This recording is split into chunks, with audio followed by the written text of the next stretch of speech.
ក្រមបង្គាប់ឲ្យសេដ្ឋីនោះសងអំបែងតែមួយបុរសនោះក៏ពុំព្រមយកចៅក្រមខឹងថាបុរសនេះល្មើសនឹងបង្គាប់ខ្លួនសេដ្ឋីឃើញបុរសនោះពុំសុខចិត្តក៏នាំសេចក្តីឡើងទៅក្រាបបង្គំទូលព្រះមហាក្សត្រដោយដំណើរនោះព្រះអង្គឲ្យហៅបុរសនោះមកមានព្រះបន្ទូលដណ្ដឹងសួរថាគូដំណើរនេះដូចម្ដេចបានជាចៅក្រមបង្គាប់ហើយព្រះស្ដែងពុំសុខចិត្ត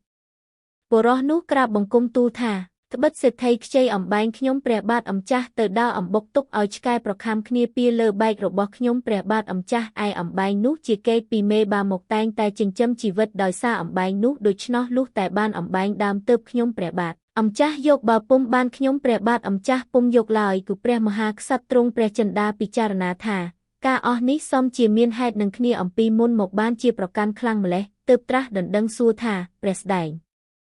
មានដំណើរហេតុដូចម្ដេចអំពីដើមបានជាប្រកាន់គ្នាខ្លាំងម្លេះបុរសនោះក្រាបបង្គំទូលថាដំណើរដើមខ្ញុំព្រះបាទអម្ចាស់ខ្ចីដឹងសេដ្ឋីទៅកាប់អ៊ូហើយរង្គោះផ្លែបាត់ទៅត្រូវប្រាសមុតជាប់នឹងខ្លួនវាបោបាត់ទៅខ្ញុំព្រះបាទអម្ចាស់រកពុំឃើញទៅប្រាប់សេដ្ឋីថាដឹងនេះជាដឹងកំសត់គម្រប់ពីមេបាទខ្ញុំព្រះបាទអម្ចាស់សុកចិត្តសងមួយជា2ដល់មួយជា10សេដ្ឋីក៏ពុំយកថាឲ្យបានដឹងដើមទើបយកបើពុំបានដឹងដើមពុំយកឡើយគឺសេដ្ឋីប្រកាន់ដូច្នេះខ្ញុំព្រះបាទអម្